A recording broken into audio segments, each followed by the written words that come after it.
All right, October 1st, we have Mercury in Libra applying to a square with Jupiter in Cancer. This aspect will be most impactful between the days of September 29th through October 3rd, 2025, where this aspect will be within a 3-degree orb.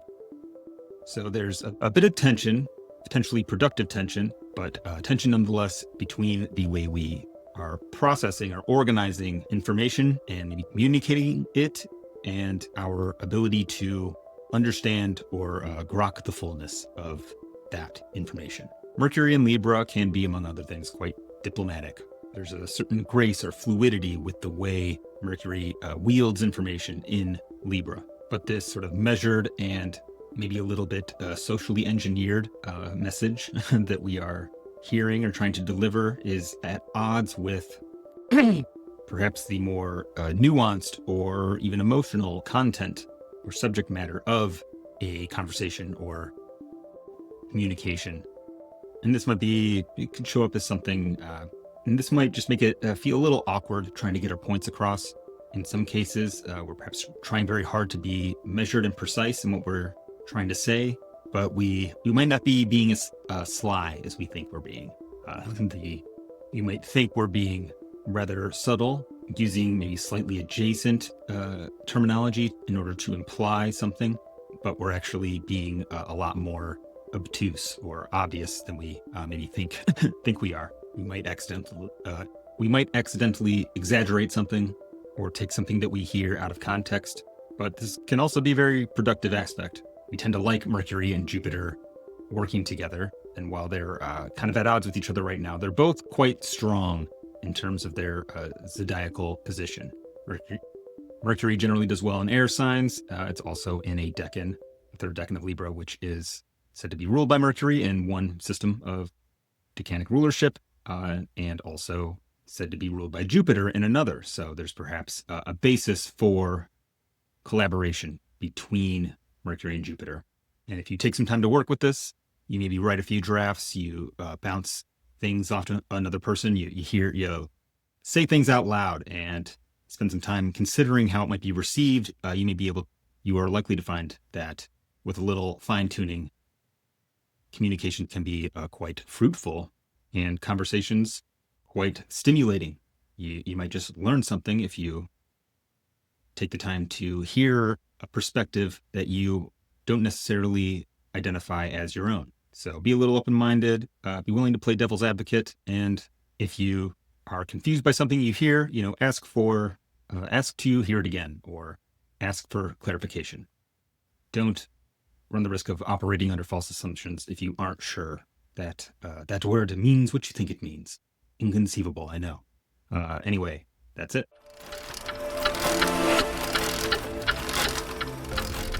On October 3rd, 2025, Venus, currently transiting through Virgo, will conjoin the South Node. And this is a little interesting. Venus has her highly manicured little fingers in a lot of pies over the next couple weeks, and is, in a sense, making her way through the blast zone, the area of the sky and our lives, which was the site of September's solar eclipse. And not that we don't appreciate Venus's help. There is certainly an ugly mess or two which might benefit from an extreme home makeover. However, the kinds of problems that we might be dealing with may require us to get our hands a little dirty, to get our fingers in the machinery and get them all oily, and it's just it's gross. And Venus is feeling a little bit grossed out right now.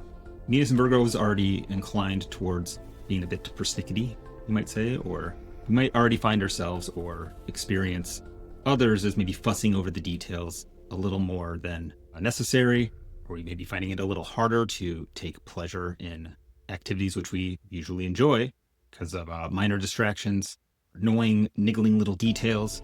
Maybe you went on a date and they didn't hold the door open for you, and one of the buttons was missing on the underside of his left collar, but still after dinner you go get a drink anyway. You bar hop a little bit, you chat up the local patrons, and you're starting to think maybe he's not so bad after all. And then you go to the bathroom and realize that you've had a giant piece of parsley stuck in your teeth from dinner 2 hours ago, and he never said a word, just let you walk around like that, humiliating yourself. It's disgusting, right? That's a bit what this feels like. This is a bit of Venus and Virgo's fussing over minor details, but combined with the South Node sort of like, why bother? And maybe on the positive side, that can kind of, that sort of detachment from the grating details or from the annoying distractions can be productive, can be helpful in letting go of those details, right? Not sweating the small stuff. In many ways, a desire unfulfilled or thwarted in some way isn't such a problem when you turn the volume down on desire itself. Maybe if you don't sweat the details so much, maybe simplify your expectations and let go of the outcome a little bit, you might find yourself a little more able to appreciate what you do get or what is there to be appreciated. Maybe that's why I didn't say anything about the parsley in your teeth. However, we do want to watch out for giving up or using an annoying detail or a single failure and using it as an excuse to give up on love altogether or on joy altogether.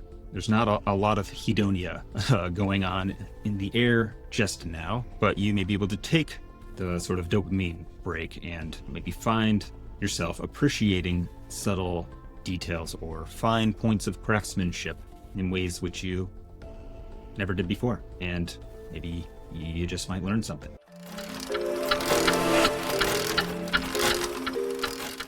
All right, on October 4th, 2025, the Sun in Libra will form a Contra-Antiscia relationship with Venus in Virgo.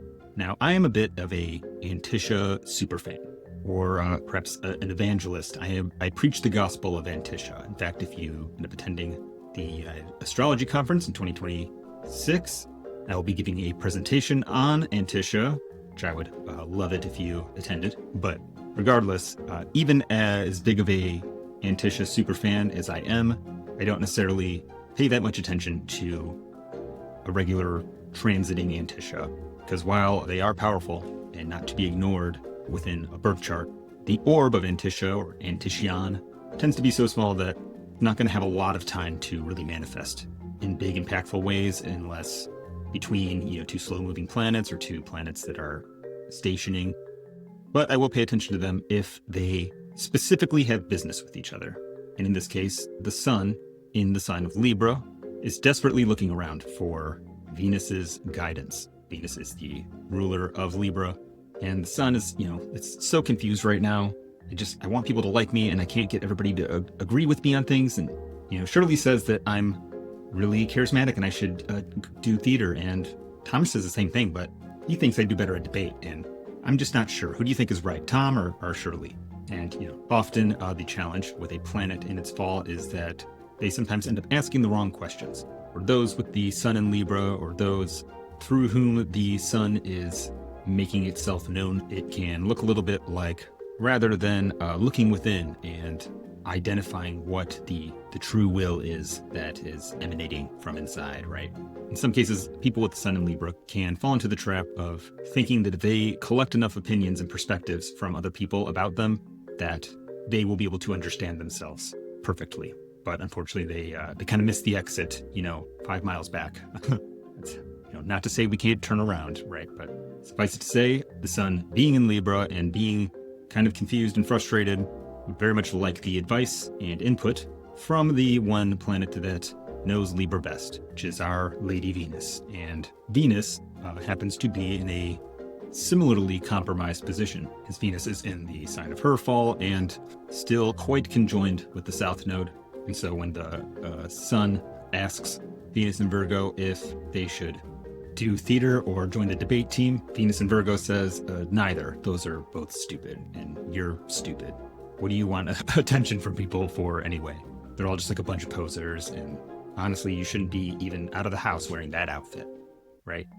It's not necessarily a duo which, when brought together, will be the answer to each other's problems, and potentially there could be some exacerbation of those problems. So I suggest that you watch out for bad advice today. There's nothing wrong with seeking advice, but consider your source.